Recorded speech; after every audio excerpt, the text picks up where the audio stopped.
Good morning. अगर आप इस चैनल में नए हैं तो चैनल को सब्सक्राइब कर लें और बेल आइकन को दबा दें और ज़्यादा से ज़्यादा शेयर करें ताकि और भी लोग जो है हमारे इस चैनल में जुड़ सके। हम लोग पिछले क्लास में प्राचीन काल को स्टार्ट किया था। झारखंड के विषय में जो है प्राचीन काल को देख रहे थे, जिसमें कुछ कुछ हम लोग देख चुके हैं और कुछ जो है बचा हुआ है, जिसको आज हम लोग देखेंगे। तो प्राचीन काल को के आगे वाले भाग को हम लोग देखने से पहले आप लोग से मैं जो हम लोग देख चुके उससे कुछ क्वेश्चन पूछ लेता हूँ, ठीक है, जो कि आप लोग कमेंट बॉक्स में इसका जवाब देने का काम करेंगे। बताइए, प्राचीन काल के समय मौर्य काल और मौर्योत्तर काल को तो हम लोग देख चुके हैं। तो मौर्य काल का जो है कौटिल्य का अर्थशास्त्र नामक पुस्तक हम लोग को विवरण देखने को मिलता है, जिससे इंद्रावक नदी से कुछ चीज़ की प्राप्ति होती है। तो आप लोग बताइए कि इंद्रनावक नदी से क्या चीज़ की प्राप्ति होती है। और एक बताइए कि सिंहभूम के क्षेत्र से मौर्योत्तर काल में क्या चीज़ की प्राप्ति हुई थी। दोनों का आप लोग जवाब कमेंट बॉक्स में देने का काम करेंगे। आगे हम लोग देखते हैं गुप्त काल को। कल हम लोग कहाँ तक देखे थे? मौर्योत्तर काल तक देख चुके हैं। आज हम लोग देख रहे हैं गुप्त काल को। गुप्त काल के समय जो है भारत के क्षेत्र में अभूतपूर्व संस्कृति का विकास हो चुका था। इसके पश्चात काफ़ी गुप्त वंश का शासन प्रशासन के बारे में विवरण देखने को मिला था। इस समय इस युग को भारतीय इतिहास में स्वर्ण युग के नाम से जाना जाता है। क्या बोले?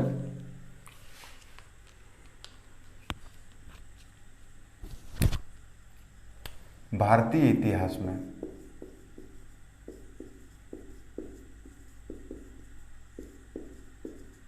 स्वर्ण युग के नाम से जो है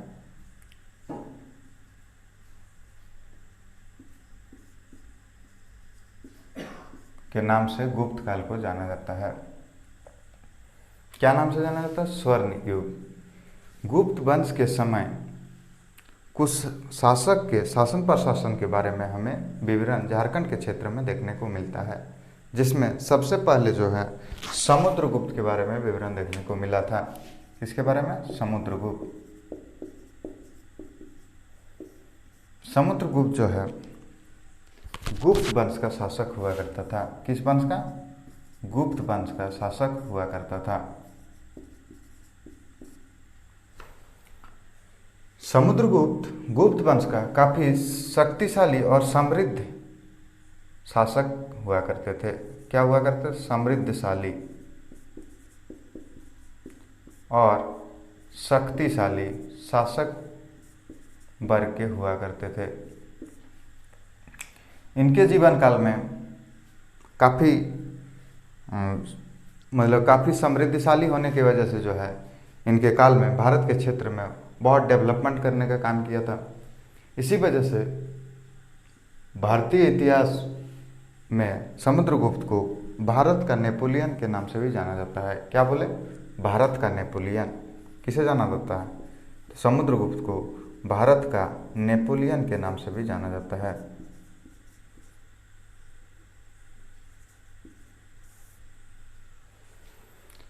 इनके जीवन काल में काफ़ी युद्ध इन्होंने करने का काम किया था। अलग अलग क्षेत्र के राजाओं या शासक वर्ग के लोगों के साथ यह क्षेत्र अपना क्षेत्र का विस्तार करने के लिए हो या कुछ भी अपना क्षेत्र बढ़ाना हो या धन की प्राप्ति करने के लिए हो, इन्होंने युद्ध करने का काम किया था। उस युद्ध में इनका विजय प्राप्ति हुआ था, ऐसा विवरण जो है विजय प्राप्ति के विषय में हमें विवरण जो है एक पुस्तक हुआ करता है, जिस पुस्तक का नाम है प्रयागप्रस्ती। उस पुस्तक से जो है हमें विवरण देखने को मिलता है कि समुद्रगुप्त जो है अब युद्ध में विजय प्राप्त किए थे।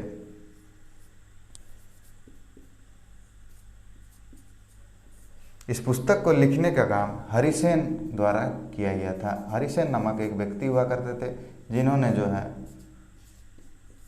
प्रयागप्रस्ती को लिखने का काम किया था। प्रयागप्रस्ती मतलब हुआ करता है वर्तमान में आप लोग प्रयागराज जानते होंगे, जिसका पहले भी प्रयाग ही नाम हुआ करता था। उस प्रयाग का नाम बदलकर इस्लामिक शासक लोग मिलकर जो है इलाहाबाद रखने का काम किया था। फिर वर्तमान में जाकर योगी सरकार ने उस क्षेत्र का नाम बदलकर प्रयागराज कर रखने का काम किया। उसी प्रयागराज का प्रयाग प्रशस्ति नामक एक पुस्तक लिखा गया था, जिस पुस्तक को लिखने का काम हरिसेन द्वारा किया गया था। इस पुस्तक से हमें विवरण देखने को मिला कि समुद्रगुप्त जो है विजय प्राप्त किए थे। जब समुद्रगुप्त विजय प्राप्त किए थे उस समय इसी पुस्तक से जो है आटविक प्रदेश में भी इनका विजय हुआ था, ऐसा विवरण देखने को मिला था। आटविक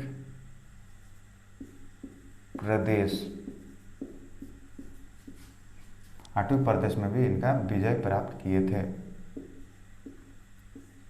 क्या? विजय।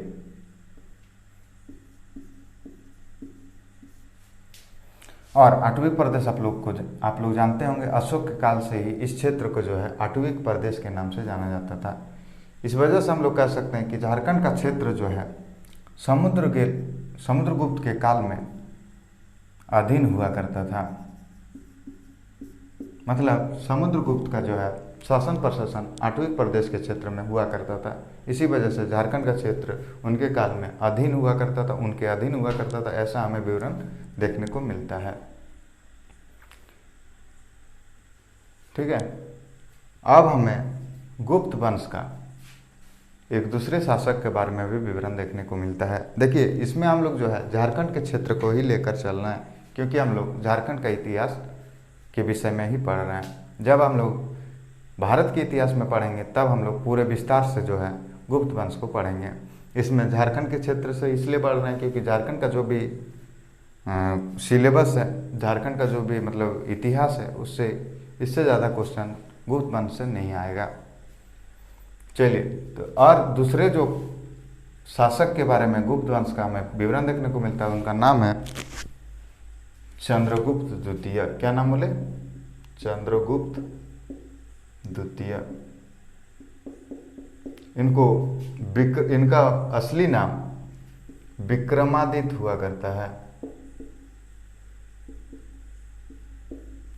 ठीक है, इनका ओरिजिनल नाम विक्रमादित्य हुआ करता था। इनको चंद्रगुप्त द्वितीय के नाम से भी जाना जाता था। इनके बारे में झारखंड के क्षेत्र में विवरण देखने को मिला है। विवरण से हमें इस चीज़ का विवरण देखने को मिला है कि चंद्रगुप्त द्वितीय का जो है प्रभाव झारखंड के क्षेत्र में हुआ करता था। कहाँ हुआ करता था? झारखंड के क्षेत्र में हुआ करता था। करीब 405 ईस्वी में चीनी यात्री फहियान आए थे। कौन आए थे? फहियान। करीब 405 ईस्वी में। कब आए थे? करीब 405 ईस्वी में फहियान नामक एक व्यक्ति, जो कि चीनी यात्री हुआ करते थे, वो भारत आए थे। कहाँ आए थे? भारत आए थे। इन्होंने कब आए थे? 405 ईस्वी में। 405 ईस्वी जब फहियान आए तो उस समय चंद्रगुप्त द्वितीय का शासन प्रशासन हुआ करता था। इस समय फहियान आकर झारखंड के क्षेत्र को जो है कुक्कुटलाड नाम का संज्ञा दिया था। क्या नाम दिया था? कुक्कुटलाड। कुक्कुटलाड नाम का संज्ञा झारखंड के क्षेत्र को देने का काम फहियान द्वारा किया गया था। ठीक है, चंद्रगुप्त द्वितीय के बाद आगे हम लोग को कोई चीज़ का विवरण गुप्त वंश से नहीं देखने को मिलता है। अब गुप्त वंश का जो है कुछ पुरातात्विक अवशेष हमें झारखंड के क्षेत्र से मिला है। जैसे मधुही पहाड़। कहाँ से? मधुही पहाड़ नामक क्षेत्र। मधुही पहाड़ जो कि हजारीबाग क्षेत्र से पड़ता है। कहाँ पड़ता है? हजारीबाग के क्षेत्र में पड़ता है। मधुही पहाड़ से जो है पत्थरों को काटकर मंदिर बनाने का काम किया गया था। इसी को देखने को मिला है मधुही पहाड़ में। क्या चीज मिला है? पत्थरों को काटकर मंदिर बनाया गया था। इस चीज के विवरण हमें हजारीबाग के मधुही पहाड़ से मिला है। इसके बाद सतगावा नामक एक क्षेत्र। कहाँ? सतगावा नामक एक क्षेत्र हुआ करता है, जो कि हजारीबाग से ही हुआ करता है। मतलब हजारीबाग के क्षेत्र में ही सतगावा भी हुआ करता है। हजारीबाग से सतगवां जो है, यहाँ से जो है एक मंदिर का अवशेष देखने को मिला है, मतलब मंदिर जो है देखने को मिला है। उसी प्रकार पिठोरिया नामक एक जगह, कहाँ, पिठोरिया, पिठोरिया जो है रांची के क्षेत्र में पड़ता है। कहाँ पड़ता है? रांची के क्षेत्र में देखने को मिलता है। पिठोरिया में एक पहाड़ी पर, कहाँ, पहाड़ी पर स्थित कुआं का अवशेष मिला है।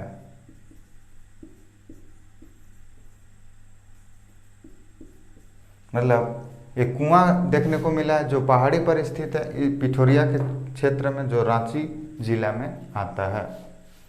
ठीक है, समझ में आ गया होगा। क्या बोले? गुप्त वंश भारतीय इतिहास में उन्हें स्वर्ण युग के नाम से जाना जाता है। समुद्रगुप्त के बारे में विवरण देखने को मिला, जो गुप्त वंश के शासक हुआ करते थे। ये काफ़ी समृद्धशाली और शक्तिशाली शासक हुआ करते थे। भारत का नेपोलियन के नाम से भी उन्हें जाना जाता है। विजय प्राप्त किए थे, उनके द्वारा विजय प्राप्त किया गया था, ऐसा प्रयाग प्रशस्ति नामक पुस्तक से मिलता है, जिसका लेखक जो है हरिसेन द्वारा किया गया था। इसके पश्चात आठवीं प्रदेश के नाम से जाना जाता था, और आठवीं प्रदेश जो है इनके द्वारा विजय प्राप्त किया गया था, जो कि आठवीं प्रदेश हम लोग को विवरण देखने को मिला था।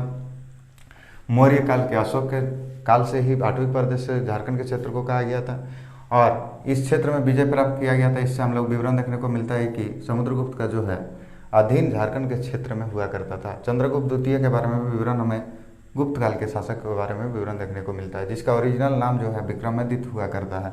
इनका प्रभाव झारखंड के क्षेत्र में भी हुआ करता था। 405 ईस्वी में फाहियान भारत आया था। फाहियान जब आए थे तो चंद्रगुप्त द्वितीय का शासन प्रशासन हुआ करता था। फाहियान द्वारा कुक्कुटलाट का संज्ञा झारखंड के क्षेत्र को दिया गया था। इसके पश्चात गुप्त काल के कुछ जो है अवशेष देखने को मिलता है। हजारीबाग के क्षेत्र में मौधवी पहाड़, जो कि हजारीबाग क्षेत्र में पड़ता है, जो कि पत्थर को काटकर मंदिर का अवशेष देखने को मिला है। उसी प्रकार सतगावा नामक एक क्षेत्र है, जो कि हजारीबाग क्षेत्र में पड़ता है, जहाँ से मंदिर की प्राप्ति हुई है। उसी प्रकार पिठोरिया नामक एक क्षेत्र है, जो कि रांची जिला में पड़ता है, जहाँ से पहाड़ी पर स्थित कुआं का प्राप्ति हुई है। चलिए अब हम लोग देखते हैं गुप्तोत्तर काल को। गुप्त काल को हम लोग देख लिए। किसके किसके बारे में विवरण देखने को मिला? तो जो है समुद्रगुप्त और चंद्रगुप्त द्वितीय। चंद्रगुप्त द्वितीय का क्या नाम था? तो विक्रमादित्य। क्या नाम बोले? विक्रमादित्य। ठीक है, अब हम लोग देखेंगे गुप्तोत्तर काल को।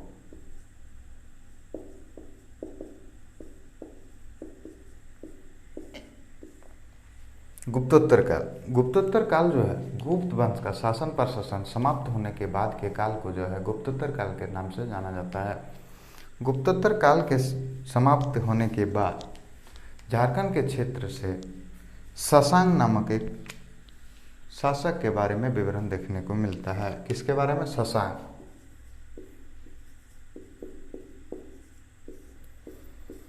शशांक जो है गोड़ वंश का शासक हुआ करता था। किस वंश का?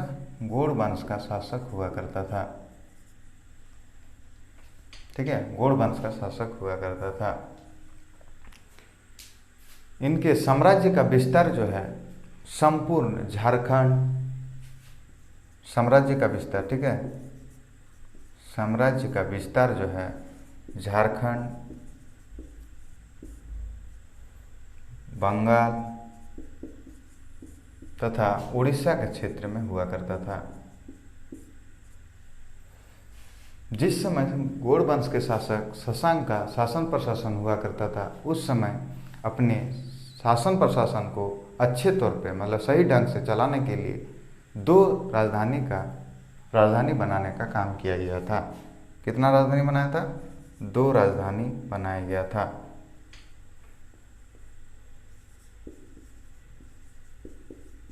शशांक द्वारा, ठीक है, 2 राजधानी बनाया गया था, जो कि दोनों जो है झारखंड के क्षेत्र में ही हुआ करता था। पहला हुआ करता था आपका संथाल परगना के क्षेत्र में। कहाँ? संथाल परगना के क्षेत्र में, जहाँ बड़ा बाजार नामक एक क्षेत्र हुआ करता है, बड़ा बाजार नामक क्षेत्र में हुआ करता था। और दूसरा जो है झारखंड के क्षेत्र के ही दुलमी नामक, कहाँ? दुलमी नामक क्षेत्र में इनका राजधानी हुआ करता है। प्राचीन काल का यह प्रथम शासक हुआ करते थे जिनका राजधानी जो है झारखंड के क्षेत्र में ही हुआ करता था। इनके द्वारा शैव धर्म का मानने का काम किया गया था। मतलब ये शैव धर्म के अनुयायी हुआ करते थे। शैव धर्म मतलब शिव भगवान को मानने वाले, ठीक है। ये मतलब शशांक जो है बौद्ध धर्म का असहिष्णुता थे, मतलब बौद्ध धर्म के विरोधी हुआ करते थे। कौन? शशांक जो है बौद्ध धर्म का विरोधी हुआ करते थे। इन्होंने बौद्ध धर्म के जितने भी केंद्र हुआ करता था उनको सबको तोड़कर हिंदू धर्म को स्थापित करने का काम किया था। बौद्ध धर्म केंद्र को तोड़कर जो है हिंदू धर्म को स्थापित करने का काम किया था। इनके द्वारा बेनुसागर का बेनुसागर का मंदिर का निर्माण इन्हीं के द्वारा किया गया था। बेनुसागर का मंदिर जो है एक शिव मंदिर हुआ करता है। क्या हुआ करता है? बेनुसागर का मंदिर शिव मंदिर हुआ करता है। बेनुसागर जो है झारखंड के सिंहभूम और उड़ीसा के मयूरभंज, मयूरभंज के बीच में एक क्षेत्र हुआ करता है जिस क्षेत्र का नाम है कोचांग। क्या नाम बोले? कोचांग। इसी कोचांग के क्षेत्र में ही बेनुसागर का शिव मंदिर स्थित है। कहाँ बोले?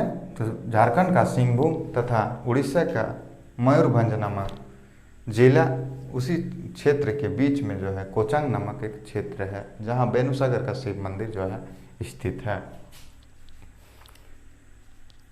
इसके बाद हर्षवर्धन के बारे में हमें विवरण देखने को मिलता है। किसके बारे में? हर्षवर्धन।